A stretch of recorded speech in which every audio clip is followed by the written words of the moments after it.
Tonjiro or healthy pork soup ng mga Japanese ang i-share ko sa inyo ngayon. Hiwain nyo pala yung mga ingredients nyo ng pare-pares na size para mabilis maluto. Ang ginamit ko palang mushroom ay maitake mushroom. Pwede kayong gumamit kahit anong klaseng gusto nyong mushroom. Ang laman pala ng tonjiro or pork soup ay mga healthy na root crops. At gobo ay isa sa healthy na root crops ng mga Japanese. Ang ibig sabihin ng gobo ay bordok.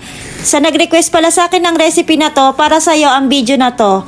Malamig na dito sa Japan or winter na, kaya nauuso na din ang soup na to. Pero pwede nyo siyang lutuin kahit buong taon dito sa Japan kasi napaka-healthy niya. Naghiwa din tayo ng meat. Kung ayaw nyo lagyan ng meat, pwede nyo skip yung meat kung kayo ay vegetarian. Napakadali lang ng process nito, gisa-gisa lang. Igisa lang natin ang baboy, sibuyas at saka ang mga matitigas na gulay.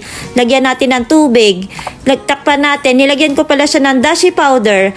At ang dashi powder ay isa sa sekreto kung bakit masarap ang mga Japanese soup. Para lang kayong gumagawa ng miso soup. Ito palang ating root crops. Kapag luto na lahat, ilagay na natin ang long green onion at saka mushroom. Kapag luto na ang lahat ng ating mga ingredients, patayin na natin ang apoy, ilagay na natin ang miso paste. Pwede kayong gumamit ng kahit anong klaseng gusto nyong miso paste. Dito sa Nagoya, ang ginagamit nila ay red na miso.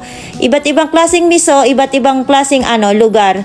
Ito pala ay napaka-healthy na ingredients natin ngayon. Kung gusto nyo palang matuto ng norimaki, mag-comment lang kayo sa aking comment section. See you again!